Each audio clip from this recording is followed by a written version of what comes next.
Okay. तो America के अंदर जो इंडस्ट्रियलाइजेशन थी वो उस पर असरअंदाज होने वाले फैक्टर्स कौन से थे? तो factors affecting industrialisation in USA, आज हम ये टॉपिक पढ़ेंगे। तो सबसे पहला फैक्टर जो कि अमेरिका की जो इंडस्ट्रियलाइजेशन पे जिसने एक्ट किया वो साइंटिफिक इन्वेंशन थी। उस दौर में बहुत ज़्यादा साइंटिफिक इन्वेंशन हुई थी जिसकी वजह से इंडस्ट्रियलाइजेशन बहुत तेज़ी से पूरे अमेरिका के अंदर बूस्टअप हो गई थी। Second, vast natural resources. America के अंदर बहुत से नेचुरल रिसोर्सेज थे जिसकी वजह से वो क्या करते थे, रॉ मटेरियल्स को आसानी से फिनिश प्रोडक्ट्स के अंदर कन्वर्ट करके पूरी मार्केट के अंदर सप्लाई कर देते थे और उससे भी इंडस्ट्रियलाइजेशन को बहुत ज़्यादा बूस्ट मिला। Second, transportation. अमेरिका के अंदर ट्रांसपोर्ट का सिस्टम बहुत अच्छा हो गया था। जगह जगह रेल गाड़ियाँ और ट्रेन्स वगैरह वो बनने लग गई थी और इस तरीके से अमेरिका की ट्रांसपोर्टेशन का जो सिस्टम था वो बहुत बेहतर हो गया था जिसकी वजह से इंडस्ट्रियलाइजेशन को बूस्ट मिला। Fourth, abundant capital. तो अमेरिका के अंदर जो बहुत ज़्यादा वास्ट रिसोर्सेज की वजह से मैन्युफैक्चरिंग और ट्रांसपोर्टेशन की वजह से जो सप्लाई थी वो बहुत ज़्यादा होगी जिसकी वजह से अबंडेंट कैपिटल यानी अमेरिका के अंदर इन्वेस्टर्स ज़्यादा आने लग गए, मालो दौलत बढ़ने लग गया। पांचवा, लेबर सप्लाई। ठीक है, लेबर सप्लाई ऑब्वियसली पहले जो लेबर थे वो अपने ही इलाके के अंदर महदूद रहते हुए अपनी सर्विसेज प्रोवाइड करते थे, चाहे उनको जो वेजेस है वो ज़्यादा मिले या कम मिले। अलबत्ता जैसे ही ट्रांसपोर्टेशन का जो असर ट्रांसपोर्टेशन का जो सिलसिला जब से शुरू हुआ था तो लेबर सप्लाई भी बहुत ज़्यादा हो गई थी और इसके ज़रिए लेबर्स जो हैं वो एक जगह से दूसरी जगह थ्रू ट्रेन इजीली मूव कर सकते थे। छठा, गवर्नमेंट पॉलिसीज। गवर्नमेंट पॉलिसीज, तो गवर्नमेंट ने ऐसी पॉलिसीज बनाई जिसकी वजह से इंडस्ट्रियलाइजेशन को फ़रोग मिले और ज़्यादा से ज़्यादा पैदावार हो और ज़्यादा से ज़्यादा जो कैपिटल है अमेरिका के अंदर वो ज़्यादा से ज़्यादा इन्वेस्टर्स आके इन्वेस्ट करें। दूसरी चीज़ ये कि यहाँ पर गवर्नमेंट ने दो काम किए थे। एक तो टैरिफ लगाए थे, टैरिफ यानी टैक्स। जो दूसरे मुल्कों से जो चीज़ें आ रही थी, दूसरे मुल्कों से हमारे पास जो गुड्स आ रही थी उस पर ये गवर्नमेंट ऑफ अमेरिका ने टैक्स लगा दिए थे जिसकी वजह से अमेरिकन ने अपनी ही जो मुल्क के अंदर बनने वाली प्रोडक्ट्स थी उनको यूज़ किया और उससे भी इंडस्ट्रियलाइजेशन के अंदर बहुत ज़्यादा इंक्रीमेंट देखने को मिला। Last but second last sorry, American corporation. American corporation ये डिफरेंट कंपनीज थी, ये अमेरिका के अंदर इस्टेब्लिश हुई। ठीक है, और इसके थ्रू भी इंडस्ट्रियलाइजेशन को बहुत ज़्यादा फ़रोग मिला। और आखिरी चीज़ जो है वो स्पीडी कम्युनिकेशन। स्पीडी कम्युनिकेशन यानी कम्युनिकेशन का निज़ाम बहुत ज़्यादा तेज़ हो गया। तो ये तमाम के तमाम फैक्टर्स हैं जिन्होंने अमेरिका की जो इंडस्ट्रियलाइजेशन है उस पर इफ़ेक्ट डाला और उसके उसके ऊपर कोई ना कोई असरात रखे। अब एक एक करके हम एक एक फैक्टर्स को डिटेल में पढ़ते हैं। चलें, तो अब हम स्टार्ट करते हैं साइंटिफिक इनोवेशन से। साइंटिफिक इनोवेशन में मुख्तलिफ जो हमारे पास उस दौर के अंदर डिफरेंट इन्वेंशंस हुई थी, तो दो इंडस्ट्रीज पे बहुत ज़्यादा इम्पैक्ट पड़ा साइंटिफिक इनोवेशन की वजह से। एक तो टेक्सटाइल एनर्जी थी, और टेक्सटाइल एनर्जी कह रहा हूँ, टेक्सटाइल इंडस्ट्री। और दूसरी जो थी इंडस्ट्री वो थी आयरन इंडस्ट्री। तो साइंटिफिक इनोवेशन की वजह से इन दो इंडस्ट्रीज पे बहुत ज़्यादा इम्पैक्ट आया था। ठीक है, अब टेक्सटाइल इंडस्ट्री जो था बिफोर मैकेनाइजेशन ऑफ इंडस्ट्रीज, यानी जब इंडस्ट्रीज मैकेनाइज नहीं हुई थी, इंडस्ट्रीज के अंदर मशीन्स नहीं आई थी, बिफोर मैकेनाइजेशन ऑफ इंडस्ट्री, होता क्या था कि घरों पे ही छोटे छोटे जो सनतें थी, घरों पे ही औरतें जो थी वो क्या करती थी, कपड़े बनाती थी। ठीक है, मर्चेंट्स जो होते थे वो फैक्ट्रीज के अंदर माल को सप्लाई करते थे, वो फैक्ट्रीज के अंदर रॉ मटेरियल को सप्लाई करते थे। ठीक है, इन रॉ मटेरियल से फिर कपड़े, क्लोथ्स वगैरह बनाए जाते थे, और फिर इन क्लोथ्स को बाजार में ले जाके बेच दिया जाता था, सेल कर दिया जाता था एज फिनिश्ड प्रोडक्ट। ठीक है, अब मसला क्या आ रहा था कि जितने भी वर्कर्स होते थे फैक्ट्री के अंदर, उन्होंने अपना स्केड्यूल सेट किया होता था, सेट देयर स्केड्यूल। अब यहां पर मर्चेंट्स के लिए प्रॉब्लम थी कि वो इस सेट स्केड्यूल के ऊपर चलें। ठीक है, जिसकी वजह से इनसफिशिएंसीज आ जाती थी इन दोनों के दरमियान। ठीक है, अब मैं समझाता हूँ आपको। मिसाल के तौर पर अगर वर्कर ने सुबह 10 बजे का काम स्टार्ट करने का अपना टाइम रखा है, तो मर्चेंट्स के लिए वो 10 बजे पहुंचना और रॉ मटेरियल सप्लाई करना मुश्किल होता था, जिसकी वजह से इन दोनों के दरमियान जो इंडस्ट्रीज के अंदर थी वो इनसफिशिएंसीज आ रही थी। ठीक है, मैकेनाइजेशन से पहले। अब जैसे ही मैकेनाइजेशन हुई, हमें दो किस्म की टेक्सटाइल इंडस्ट्रीज के अंदर मशीन्स मिलती हैं। ठीक है, दो किस्म की। Number 1, spinning engine. Spinning engine जिसे हम क्या कहते थे, जेनी भी कहते थे, क्योंकि जेनी जो था वो पहले इंजन की एब्रिविएशन होती थी। Second, cotton gin. ठीक है, ये दो हमारे पास टेक्सटाइल इंडस्ट्रीज के अंदर मेन इन्वेंशंस थी। कॉटन गिन क्या आती थी कि जो कॉटन होते थे, कॉटन के अंदर से जो बीज अलग करने वाली मशीन, ठीक है, कॉटन से क्या करती थी, बीज अलग करती थी। ठीक है, जबकि स्पिनिंग इंजन जो थी वो हमारे पास टेक्सटाइल को बनाने के लिए, कपड़ों को बनाने के लिए ये इन्वेंशंस बनाई गई थी, कपड़ों को बनाने के लिए। क्योंकि पहले दौर में लोग हाथों से कपड़े बनाते थे, अब मशीन के जरिए कपड़े बनने लग गए, तो ये स्पिनिंग इंजन जो थी वो कपड़े बनाने वाली मशीन थी। ठीक है, तो मैं एक दफ़ा दोबारा रिवाइज कर देता हूँ। टेक्सटाइल इंडस्ट्री में कौन सी साइंटिफिक इन्वेंशंस जो थी वो हमारे पास इनोवेशंस लेके आई।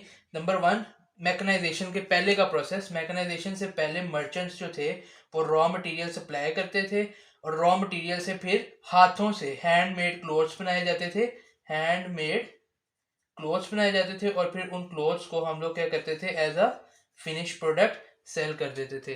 ठीक है, लेकिन इसमें एक प्रॉब्लम आ गई कि वर्कर्स और मर्चेंट्स के दरमियान स्केड्यूल सेट नहीं होता था। ठीक है, वर्कर्स ने जो स्केड्यूल सेट किया होता था वो मर्चेंट्स को अनसूटेबल होता था, जिसकी वजह से इस प्रोसेस यानी बिफोर मैकेनाइजेशन का जो प्रोसेस है इंडस्ट्री टेक्सटाइल इंडस्ट्री के अंदर, वो इनसफिशिएंट रहा था, टाइम पे रॉ मटेरियल नहीं पहुंचता था, तो इसकी वजह से ये बड़े मसले आए थे। तो टेक्सटाइल इंडस्ट्रीज में दो मेन इन्वेंशंस होगी, जिसमें एक थी स्पिनिंग इंजन, दूसरी थी cotton gin. Cotton gin Eli विटने ने बनाई थी, जबकि स्पिनिंग इंजन जो थी वो जेम्स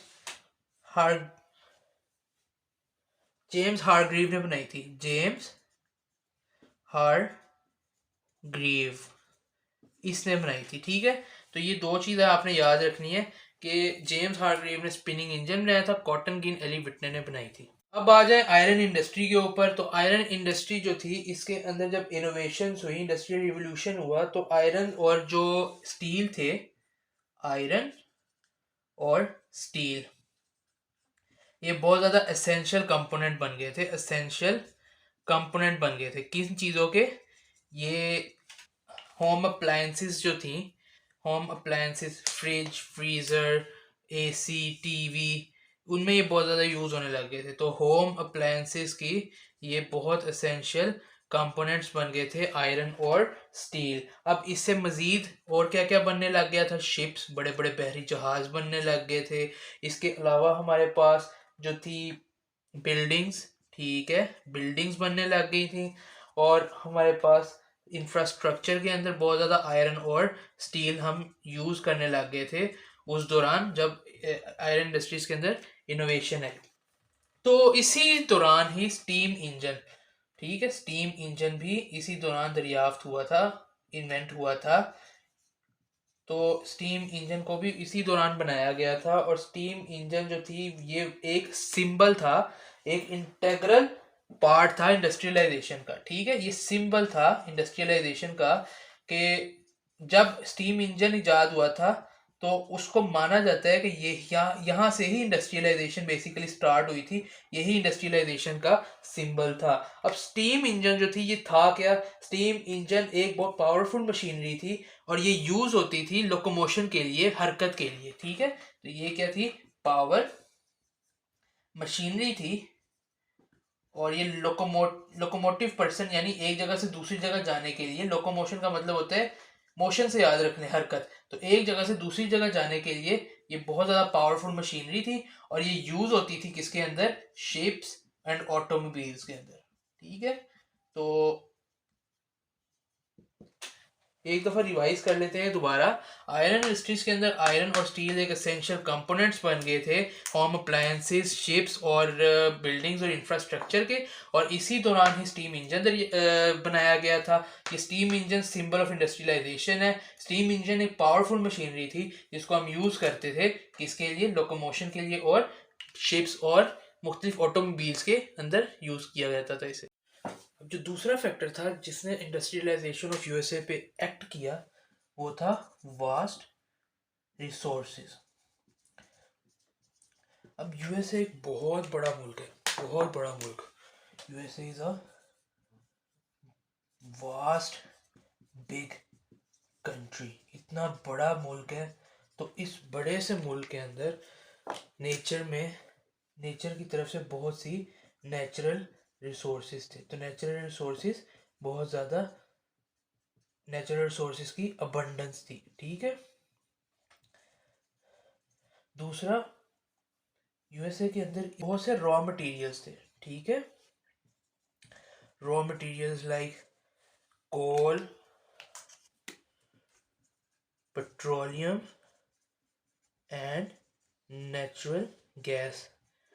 तो इन तीन चीज़ों की यूएसए में बहुत ज़्यादा अबंडेंस थी। ये रॉ मटेरियल्स यूएसए के अंदर बहुत ज़्यादा पाए जाते थे। और थर्ड ये कि अमेरिकन जो इंजीनियर्स थे, ठीक है, उस दौर के अमेरिकन इंजीनियर्स इतने ज़्यादा नेचुरल रिसोर्सेज और इतने ज़्यादा रॉ मटेरियल्स होने की वजह से जो इंजीनियर्स थे, इन्होंने स्टार्ट कर दिया आयरन और स्टील को यूज़ करना। और इस आयरन और स्टील को यूज़ करके इन्होंने डैम्स बनाए, और इसके अलावा एनर्जी के प्रोजेक्ट्स स्टार्ट किए, और इसके साथ साथ इंफ्रास्ट्रक्चर बिल्टअप किया। तो वास्ट रिसोर्सेज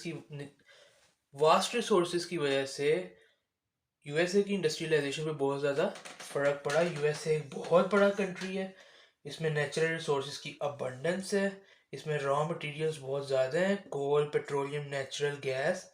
ठीक है, अमेरिकन इंजीनियर्स ने आयरन और स्टील को यूज़ करके बहुत से डैम्स बनाए, एनर्जी के प्रोजेक्ट्स बनाए, और इंफ्रास्ट्रक्चर बनाया।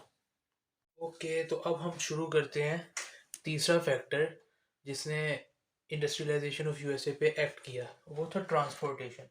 अब ट्रांसपोर्टेशन को समझने से पहले सबसे पहले हम लोग देख लेते हैं कि बिफोर स्टीम इंजन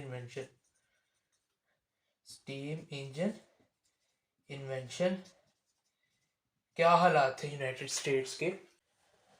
जो रॉ मटेरियल्स होते थे स्टीम इंजन बनने से पहले, जो खाम माल होता था, रॉ मटेरियल होता था इंडस्ट्रीज के लिए, वो किस तरीके से पहुंचाया जाता था?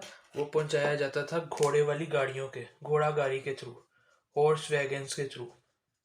ठीक है, इसी तरीके से स्टीम इंजन के बनने से पहले जो ट्रांसपोर्टेशन का सिस्टम था, एक तो वो स्लो बहुत था। ठीक है, बहुत ज़्यादा स्लो था। दूसरा, लेस रिलायबल था, गारंटी कोई नहीं होती थी, रास्ते में चोर डाकू पड़ जाते थे। थर्ड, कि ये सस्ता बहुत होता था, चीप बहुत होता था, बहुत ज़्यादा सस्ता होता था। तो इसकी वजह से होता क्या था, ज़्यादा चीप होने की वजह से एक घोड़ा गाड़ी पे या एक हॉर्स वैगन पे 12-12 लोग क्राउडेड होते थे। 12-12 लोग क्राउडेड होते थे, और सिर्फ लोग ही नहीं बैठते थे, इनका सामान भी होता था इनके साथ, with their parcel and luggage. तो इतनी ख़राब हालत थी ट्रांसपोर्टेशन की कि 12-12 लोग एक घोड़ा गाड़ी पे अपने सामान के साथ बैठते थे। ठीक है, और अब फिर होता क्या है कि स्टीम इंजन दरियाफ्त हो जाता है और यहाँ पे रेवोल्यूशन आ जाता है। ठीक है, अब रेवोल्यूशन 3 जरिए से आता है, इनको हम एक एक करके मज़ीद डिटेल में पढ़ेंगे। एक तो रेवोल्यूशन आता है रोड ट्रांसपोर्टेशन के अंदर, दूसरा कौन सी ट्रांसपोर्टेशन के आता है, वाटर ट्रांसपोर्टेशन के अंदर रेवोल्यूशन आ जाता है। थर्ड, रेल रोड्स बन जाती हैं और ट्रेन्स आ जाती हैं। ठीक है, और चेन सप्लाई जो है वो फास्ट और इंक्रीज हो जाती है। तो ये 3 किस्म के डिपार्टमेंट्स के अंदर रेवोल्यूशन आता है, जिनको हम एक एक करके अभी देख लेते हैं। हाँ जी, तो कौन से 3 डिपार्टमेंट्स मैंने बताए थे आपको? 3 डिपार्टमेंट्स थे। Number 1 roads, number 2 waters, and number 3 railway या रेल रोड्स या ट्रेन्स। ठीक है, अब सबसे पहले रोड्स आ जाती हैं। रोड्स में हम 3 चीज़ें डिस्कस करते हैं। ठीक है, नंबर 1 1791 का दौर, नंबर 2 1833 का दौर, ओ सॉरी 1811 का। ठीक है, और नंबर 4 1838 का दौर। ठीक है, अब इन 3 दौर के अंदर किस तरीके से रोड्स के अंदर ट्रांसपोर्टेशन के अंदर एवोल्यूशन है वो देख लेते हैं कि 1791 के अंदर होता क्या है कि बिल्डर्स जो हैं, जो डिफरेंट इंफ्रास्ट्रक्चर बनाने वाले बिल्डर्स हैं, ठीक है, उन वो क्या करते हैं, वो इनॉग्रेट कर देते हैं, ये कह सकते हैं आपके आगाज़ करते हैं किस चीज़ का, ये आगाज़ करते हैं एक नए एरा ऑफ ट्रांसपोर्टेशन का, ट्रांसपोर्टेशन के एक नए दौर का। और किस तरीके से ये ट्रांसपोर्टेशन के नए दौर का ये आगाज़ करते हैं, ये 66 मील लंबी, ठीक है, 66 मील लंबी एक सड़क बनाते हैं। ठीक है, जिसके जो कि कहाँ से कहाँ तक होती है, फिलाडेल्फिया से पेंसिल्वेनिया तक। तो बिल्डर्स क्या करते हैं, इनॉग्रेट करते हैं, यानी आगाज करते हैं किसका, न्यू एरा, ठीक है, ऑफ ट्रांसपोर्टेशन, ट्रांसपोर्टेशन के नए दौर का। और ये करते क्या हैं कि एक नई रोड बनाते हैं फिलाडेल्फिया, फिलाडेल्फिया जो कि उस दौर में यूनाइटेड स्टेट्स ऑफ अमेरिका का कैपिटल था। फिलाडेल्फिया से लेकर पेंसिल्वेनिया तक, पेंसिल्वेनिया तक 66 मील, ठीक है, 66 मील लंबा टर्न पाइक्स बनाते हैं। 66 मील लंबा टर्न पाइक्स बनाते हैं। टर्न पाइक्स बेसिकली अगर आप लाहौर से गुजरांवाला जाएं तो रास्ते में डिफरेंट टोल प्लाजे आते हैं, ठीक है, यानी टोल गेट्स आते हैं, उन टोल गेट्स से आपको गुजरना पड़ता है।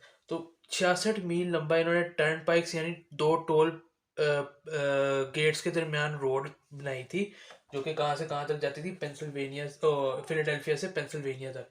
अब आ जाएं आप 1811 पे। 1811 में क्या होता है कि 135, ठीक है, 135 प्राइवेट कंपनीज, 135 प्राइवेट कंपनीज जो कि कंस्ट्रक्शन की कंपनीज होती हैं, ये इन्वेस्ट करती हैं रोड्स की डेवलपमेंट में। 135 प्राइवेट कंपनीज क्या करती हैं, रोड्स की डेवलपमेंट में इन्वेस्ट करती हैं। और ये कंपनीज न्यूयॉर्क के अंदर कितने पैसे इन्वेस्ट करती हैं, 1500 सॉरी कितने पैसे इन्वेस्ट करती हैं, $7.5 मिलियन, ठीक है, $7.5 मिलियन। और कितनी लंबी सड़क के लिए ये इतने पैसे इन्वेस्ट करती है, 1500 मील लंबी रोड्स के लिए 7.5 मिलियन, ये 135 कंपनियां न्यूयॉर्क के अंदर इन्वेस्ट करती हैं अपना। अब आ जाए 1838 के अंदर। तो 1838 में क्या होता है कि हमारे पास पेंसिल्वेनिया के अंदर इन्वेस्टमेंट की जाती है। पेंसिल्वेनिया के अंदर इन्वेस्टमेंट की जाती है। कितने डॉलर्स इन्वेस्ट किए जाते हैं? 37 मिलियन डॉलर। ठीक है, 37 मिलियन डॉलर जो है इन्वेस्ट किए जाते हैं। और कितनी लंबी सड़क के लिए? 2200 मील लंबी सड़क के लिए। ठीक है, तो आ जाए वाटर पे। वाटर पे क्या होता है कि चूंकि ये जो रोड का सारा जो रोड्स के अंदर हम लोग जब सप्लाई चेन भेजते थे या चीज़ें पहुंचाते थे तो वो थोड़ी महंगी पड़ती थी। तो फार्मर्स क्या करते थे? फार्मर्स यूज़ करते थे वाटरवे। ठीक है, फार्मर्स क्या करते थे? ये अपनी फ्लैट बोट्स उठाते थे और ये लेके चले जाते थे हडसन रिवर के ऊपर, मिसिसिपी, हडसन रिवर और पोटोमैक। ये इन 3 रिवर्स में अपना सामान फ्लैट बोट्स के थ्रू ट्रांसपोर्ट करवाते थे।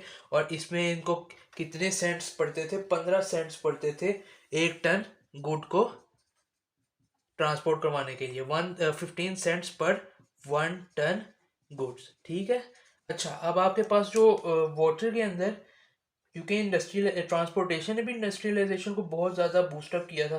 तो यहाँ पे एक साइंटिस्ट था रॉबर्ट फुल्टन, इंजीनियर था ये क्या करता है? ये एक पहला कमर्शियल स्टीम बोट इंजन बनाता है। ठीक है, पहला कमर्शियल स्टीम बोट शिप बनाते हैं, सॉरी स्टीम शिप बनाते हैं, स्टीम इंजन शिप बनाते हैं। ठीक है, स्टीम इंजन शिप बनाते हैं, फर्स्ट कमर्शियल। इस बंदे से पहले भी बहुत सी साइंटिस्ट ने कम से कम 16 स्टीम इंजन शिप्स बना लिए थे। स्टीम इंजन शिप्स बना लिए थे, बट जो पहला कमर्शियल था ना, कमर्शियल वन, वो रॉबर्ट फुल्टन ने बनाया था। ठीक है, और ये इसने कब बनाया था?